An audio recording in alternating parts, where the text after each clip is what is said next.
Hello, and welcome to the Parent Survival Kit podcast from surviving to thriving in your household. My name is Sonia Schwalen, and next to me, my beautiful bride, as always, Dr. Sonia Schwalen, expert pediatric psychologist, nationally certified school psychologist. And today we have a really great episode, goal setting for kids. So we all know that setting goals and achieving goals is a life skill necessary for just for success and growth and all that. But the reality is that most adults never achieve their goals. In fact, research shows that less than 8% of people actually achieve their New Year's resolutions. I want to talk about goal setting for kids and how can we as parents, me as a dad, how can we effectively help our kids goal set? And what does that look like? What should we do, or how can we approach that with our kids? Okay. I love it. So, first of all, that statistic you shared kind of makes me wonder, like, if only 8% of people are actually reaching those resolutions or accomplishing them, what makes those 8% the 8%? You know, seems like this like very elite group out there. And then what's happening to the other 92% of people? Why is there this breakdown? What are the barriers to actually making those goals a reality? That's a very good question. I think there's probably a lot of reasons behind that. Number one, setting realistic goals and not just going after some dream that we want to obtain. And I think sometimes, in fact, one of my favorite messages from one of our pastors years ago that I talk about all the time, when he was talking about New Year's resolutions one year, was let's not talk about things that we can add to our plate, but let's talk about things we can actually take away from our plate. So for adults, I think that's very, very important. But when it comes to our kids, I think helping our kids set goals could actually help them developmentally just really learn how to goal set, obtain success, self-evaluate, and really look at what do I need to do to really accomplish the things that I really love doing. Yeah. So, I mean, I agree with all of that. I think that goal setting is not, or setting resolutions is not just about all the things that you're going to add to your plate. It's absolutely taking a look at your life and how the last year went, and think about, what could I be doing more for, my family, or turning inward. And since this is a parenting podcast, I think turning towards the family is really important. Also, talking about how to model goal setting is super important for kids.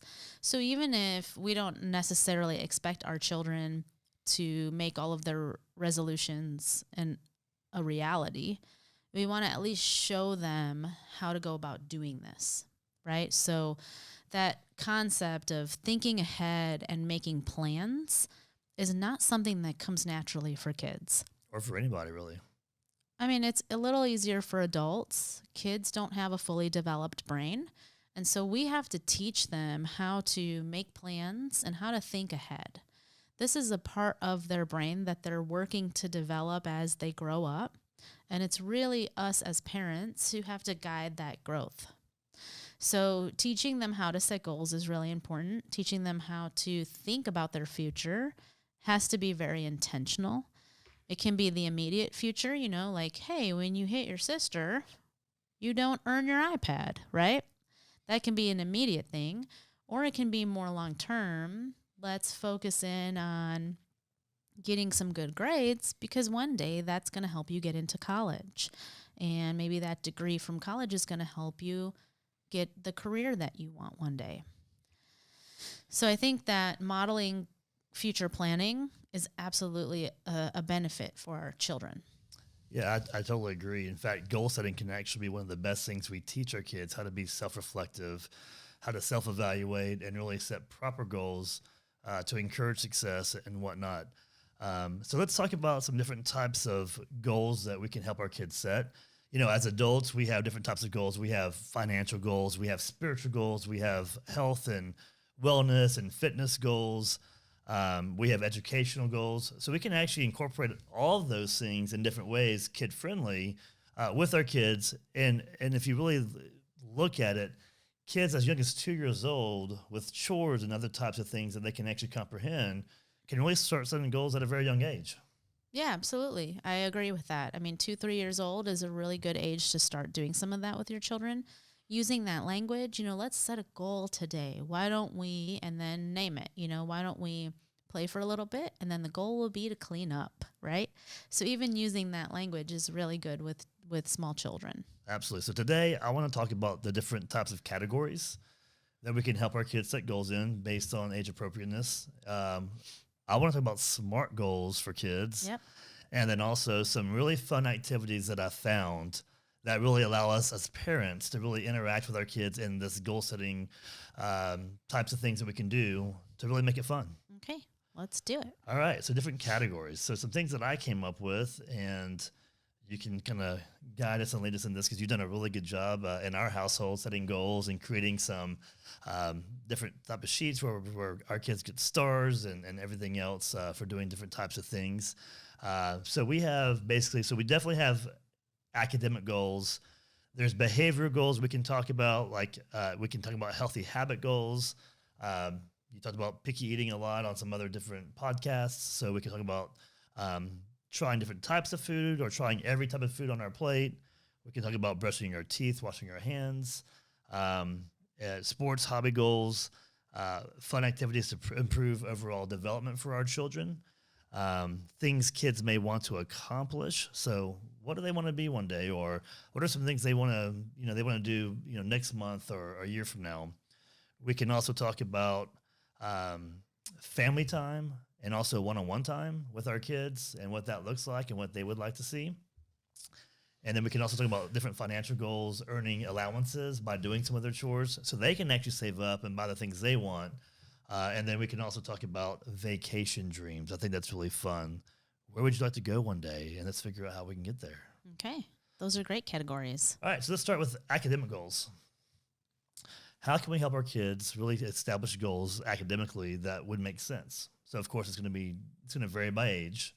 It's going to vary by age. One of the things I like to tell parents, first of all, for really young kids, because lots of moms, at age 1, 2, 3 years old, will start to worry about school readiness skills. When do I start teaching my kid how to read? Or do they need to know all their numbers or colors or shapes? And if my kid doesn't, but the neighbor's kid does, am I not doing something right? And I always say the only thing that your child really needs to know before they even get to preschool or kindergarten is that they are loved. Okay? That's the number one focus. So academically, if you really want to just focus on letting your child know that they are loved consistently, allow them to have that secure attachment with you, let them know that, you're going to be there for them, you're going to guide them, you're their secure person or people as parents. That's the number one thing from an academic standpoint before the age of 5, pretty much, that you need to worry about. And then as a child gets older, I always talk to parents about breaking down tasks into much more manageable items. So instead of, do your homework and get all A's, it's let's work these first 5 problems, take a break, and really just focus on getting the task completed and teaching good study skills and self-discipline skills around task completion. So really thinking about that bigger picture, but like you said, SMART goals, breaking it down into really specific things so that academically your child starts to develop good, healthy habits around studying and keeping track of their assignments. Yeah, that makes perfect sense. So let's talk about SMART goals really quick before we kind of dive into more of these categories. Sure, let's do that. So let's define what SMART means, because SMART is an acronym. And what is a SMART goal? So the S, if we break it down and we start with the S in the word SMART, stands for specific, right? So we want to be very specific whenever we're setting a goal. We don't want to say, I don't know, I will... what's a good example? I'm getting stuck here. I want to make more money this year. Okay, I want to make more money this year. So that's very broad. It's general. It's not very specific. If you turn that into a very specific goal, you might put a number to it. I want to save $1,000 by the end of February 2021. There you go. So as a specific, M is for measurable. So we have to be able to measure our goals and whatnot, right? So measurable is that $1,000, right? Exactly. We know if it's 1,000 or if it's not. The A stands for attainable. So we want to have goals that we can set that are attainable. Otherwise, what's the purpose? Otherwise, they're not a goal, they're a dream. Right. And so is it attainable? Is that something that, your teenager can do by mowing lawns and washing cars because that's their side business by the end of February? Absolutely. And then the R is for results oriented. So obviously succeeding and obtaining the goal. And then time is for time bound or a specific time that we set. And one thing I like to say and teach is, dreams are goals with deadlines. So it's great to dream. We want to encourage our kids to dream more and more and more, but putting a timeline to those dreams, being specific, measurable, attainable, and also results oriented. So we have to work towards those goals. Otherwise, we're just dreaming. Yeah. And so having a SMART goal breaks it down, makes it practical and realistic. All right, so let's talk about some other types of categories and whatnot. So for academic goals, one thing that some things I came up with is, I want to read more words per minute. So, Okay. That's a great goal for kids to have. Reading is very important. We can encourage reading. So if we encourage our kids to really track that, my third grade year from the beginning to the end, I want to be able to go from 6:20 to 8:40. So Okay. I definitely have something that's measurable. I have a timestamp on it, and I can obtain it. Right. And then you can even say like how you are going to attain it. I will read one chapter every evening, Monday through Friday, and I'll take the weekends off or something like that. Right. Absolutely. Having a game plan. All right, so let's talk about some behavioral types of goals that we can set for our kids or help them set. And one thing that I think is important is that we let our kids kind of pick some of their own goals and things they want to accomplish, let them choose and let them kind of come up with, I guess, the path to kind of attain these goals too. So let them be creative, let them definitely be a big participant in the goal setting process. Yes, absolutely. All right. You also kind of want to hear where they're at mentally, right? So when you ask them, what kind of goals do you have for this year? It's so interesting to hear what they say because they may be thinking about things you never even imagined. That's exactly right. You just learn a lot about your kids this way. Well, and this also allows our kids to really explore who they are and navigate that. And some goals that our kids may set, they may not ever obtain. And that's okay, too, because they may say, you know what, I thought this was going to be important to me, but I don't really like this. I like this much better. Mm-hmm. And that's also very, very important for growth and development as well. So yeah, I agree. So let's go play football. And you're going to play football and be the star quarterback. And then all of a sudden, little Johnny says, I actually really like to draw. And that's really what I want to do. So dad may have a hard time with that, but that's okay, too. That's okay, too. That's right. I'm a poet. Didn't you know it? Oh, man, here we go. All right. So some behavioral goals. So what kind of behavioral goals can we help our kids set to where they can really kind of buy in?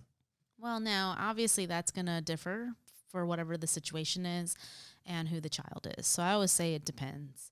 And when I talk with parents about setting behavioral goals, I always tell them to keep it brief. Don't hound your kid or don't get into that place of, well, you need to do this and this and this and this and this could be better and that could be better. That's not what this is all about, right?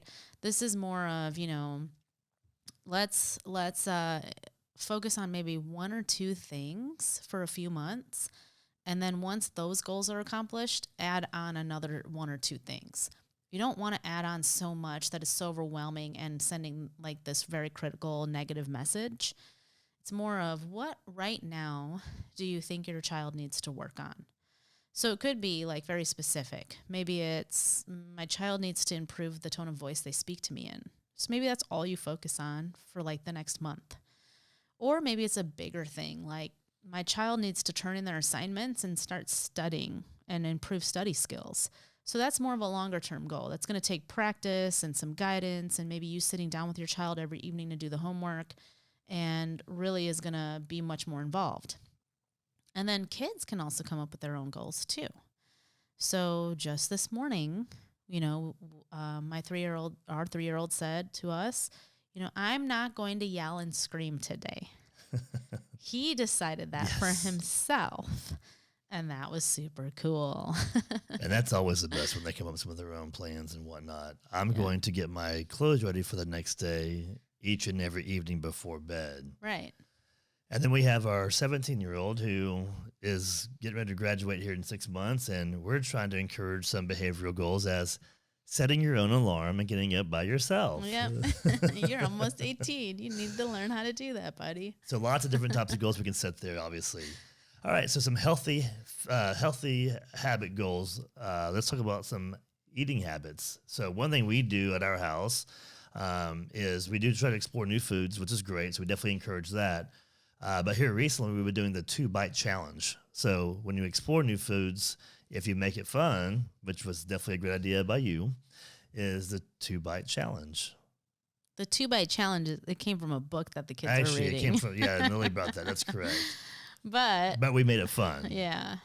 Usually the first or second bite, kids are exploring. It's pretty normal for them to have some kind of reaction, make a face, or think that they don't like it. But after about the second bite, they're like, this actually isn't so bad. Yeah, it's like the And blueberries. so it's we not give our just kids as a one baby. bite. Like, try one bite. It's you have to have 2 bites before you decide if you're going to take another, right? Or just That's right. completely give up on it. And we usually find that after about 2 bites, they will go ahead and just finish the whole thing. I do like it. Yeah. Green eggs and ham. Sam I am. Yeah. All right. All right. So some other healthy habits that we can set for goals is brushing our teeth, as an example, or washing our hands. So just explore different things and have fun with it, right? So let's talk about some sports and hobby goals that we can help our kids set or let them kind of explore and set for themselves. Well, I think this is your area. So what are you thinking about it? Yeah. So, I mean, if your kid really loves or has a passion for a certain sport, really encourage them to set some actual goals for that sport. You know, where are they at in that sport? How often do they practice? Are there certain skills that they could actually really work to improve in that area or in that sport to help them be a better athlete or player? So that's one example. When it comes to hobbies, these days, as we know, we talk about it all the time with screen time, kids love video games. So setting some healthy goals around video games. So let's encourage playing video games. Hey, you know what? You can play video games. And then kind of let them kind of lead. What type of boundaries should we have around video games? And let them kind of give us some answers there too as well. Which is great, right? But at the same time, I'm going to push on that and say ultimately that's parenting decision because you want to make sure that there are decisions or goals being set that are in your child's best interest. A child may not think that it's necessary to unplug or may be perfectly fine with staying up until midnight every night playing on a school night.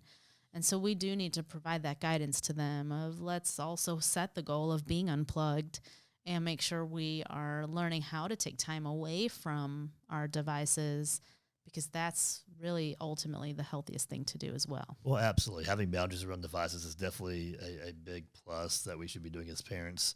But I do think if we let our kids kind of like navigate and kind of give us some answers, we may be surprised sometimes. 'Cause I think kids really do know when is too much screen time. And if we're having them help us if we're having them set some goals and really working with them, I think sometimes we will be surprised. But yeah, it's kind of like, oh, you came up with this all on your own. This Absolutely. is awesome. Right.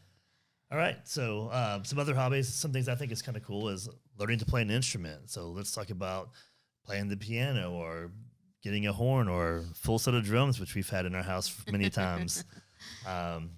Those can be really fun things that kids may also have an interest in as well.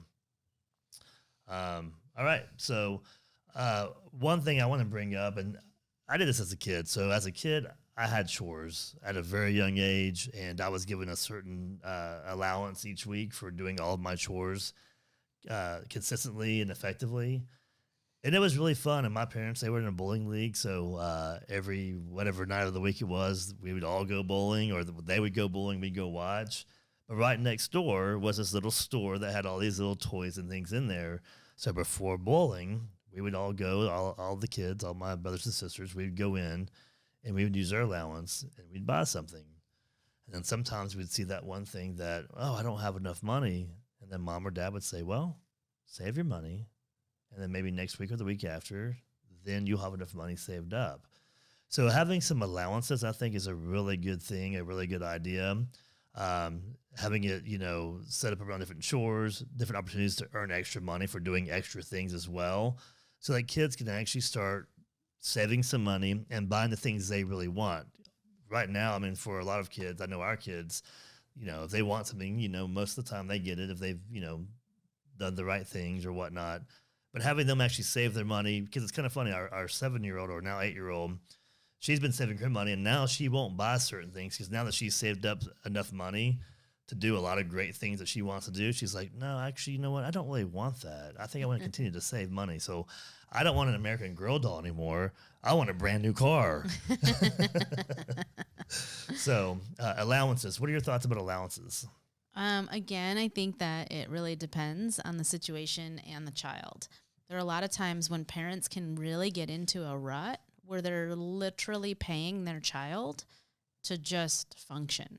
Hey, if you do the chores and get your homework done, I'll pay you. If you're nice to your sister, I'll pay you. And it's kind of like this dire place that they have found themselves in, that ultimately they're paying their kid for everything. In that situation, I would say let's take a step back because this has gotten out of hand. In other situations, when it's appropriate, I say go ahead and allow your child to earn some money and learn the value of the dollar and understand how to save and budget and even track how much money they have so that they start to understand even how to spend money, right? I think that's a really great lesson to learn. It's also really cool if you're a family that likes to tithe, like to teach your child that, as they're saving their earnings, how to put some money away for donations and things and charity and all of that. It helps kids understand priorities in life and also get the focus off of themselves all the time.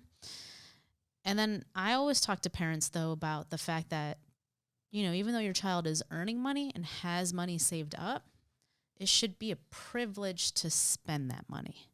So, yes, they've earned that money, but that doesn't mean they can just go spend it anytime, anywhere. That privilege to spend the money needs to be discussed and agreed upon. And then maybe even that privilege should be earned. So they can have it like in a bank somewhere, but they can't just spend it whenever they feel like it, right? Does that make sense? Sure. Should be something that also has boundaries on it.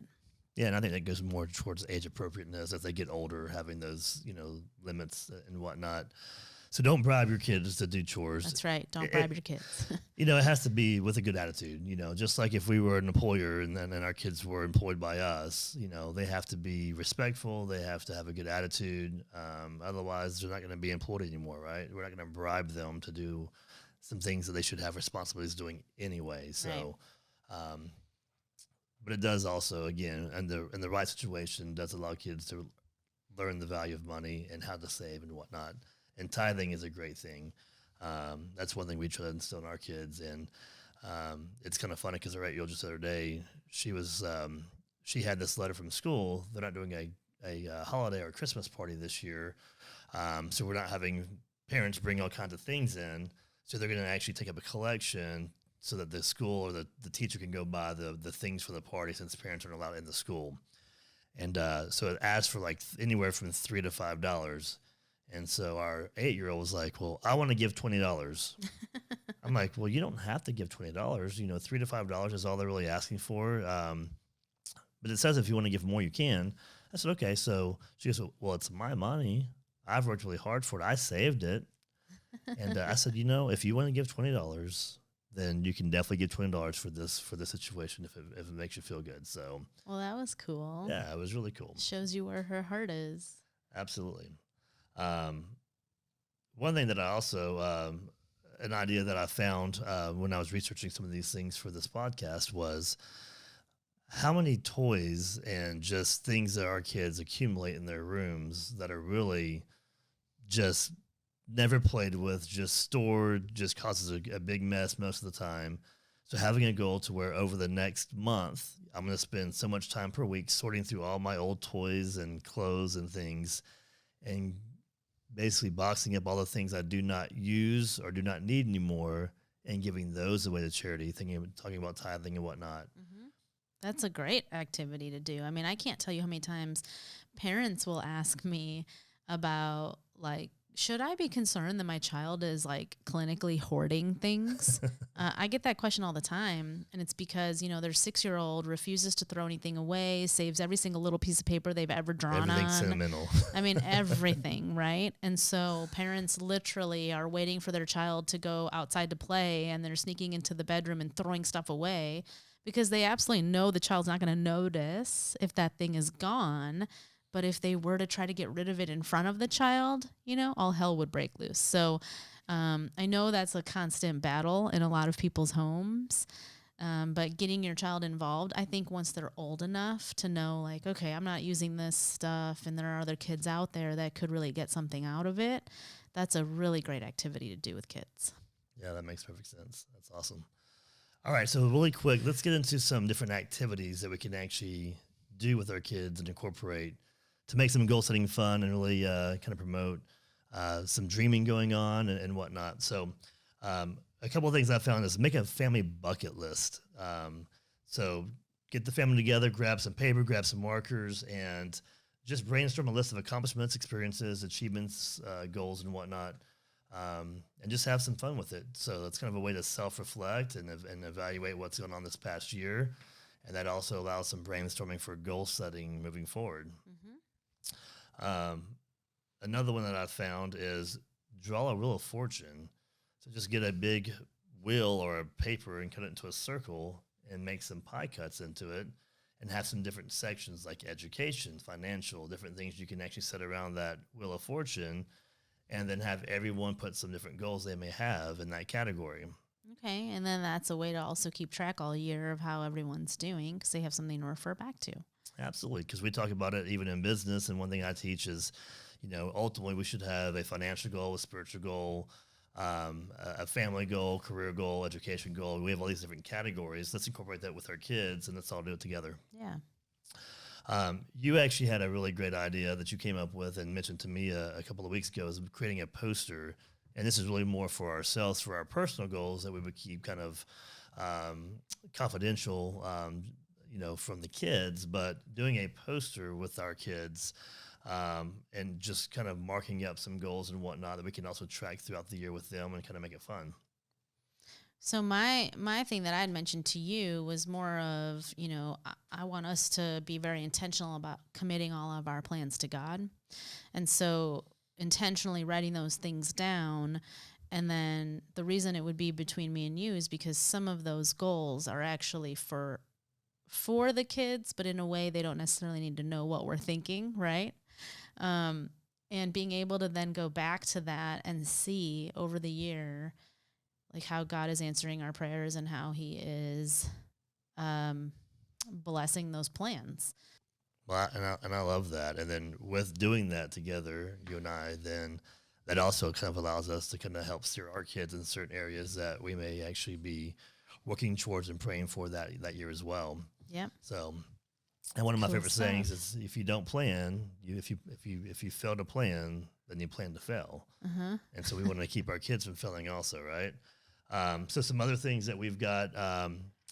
One thing I really liked that I saw is a goal ladder. So kind of use a stair step type of visual, and you can draw like some staircases. And the first thing you write down is your dream at the top of the staircase. And then you go down to the very bottom and you write your first goal, your second goal, your third goal, your fourth goal, as far as goals and steps you take to reach that dream. So if you have some vacation dreams you want to do with your kids or that they want to come up with, okay, kids, we can do this. We can go anywhere you want, and let's do this on the staircase. On the staircase. That's awesome. That's a good visual too, and it's a nice little thing that kids can draw on and contribute. So a couple others really quick before we actually end for the day is interest maps. So you can take basically your older kids especially can basically figure out what they like as far as science, sports, things they have interest in, hobbies and goals. And they can write down all their favorite interests, and then they can see if they can find patterns that actually evolve around their interests and whatnot. So I thought that was very interesting. Yeah, finding common themes and maybe using that theme as a way to help motivate them to reach their goals. Absolutely. Okay. And then some things that can be used for really for all kids, and it'd be really fun to kind of see what they come up with, is creating a vision board. So they can go to magazines and whatnot, and even older kids can go to the internet and print off some different things, but cut out some pictures that represent the hopes and dreams that our kids have, and creating a vision board and whatnot. So, our 3-year-old would probably cut out a picture of a dinosaur. Yeah, and some snacks. And some snacks. Our 1.5-year-old, I have no clue what she'd pick out, but snacks and sippy cups. Our 8-year-old will probably pick out some things regarding being a gymnast and a skateboarder and a few other things. Yeah. So, and then our 17-year-old, he'd have a picture of probably his computer he'd take a picture of and print off. And his car. As he wants to be a software architect. So, yeah, and his car. So he loves old cars. So any ideas or thoughts or tips that you want to close with today? I mean, again, everything depends on the child and the situation. But as parents, modeling goal setting, sitting down as a family, making an activity or a craft out of it, these are just different ways that you can lead your family and get everybody to come together to have some conversations that you may never have had before if you weren't intentional about it. You might actually really learn something pretty amazing about your child. Absolutely. Based on how they respond to these activities. Well, and this also opens up a lot of family time with our kids that kids desperately they yearn for in different ways. It also allows us as parents, even at the dinner table, to have conversations with our kids regularly about what's going on, so we can be very intentional about what's going on in their lives, how they're doing with their goals. If they're not meeting goals, then what's going on, and we may find some things out that we wouldn't find out before based on having these goals set. So there's so many pros that come into doing this. And as you said earlier, just the statistic that I threw out there, 8% only reach their New Year's resolutions. That's mind-boggling to me, and we're setting our kids up for failure if we continue to model that. Well, thanks for joining the Parent Survival Podcast today. From surviving to thriving in your household, and set those goals, be intentional, talk to your kids, and we'll see you next week.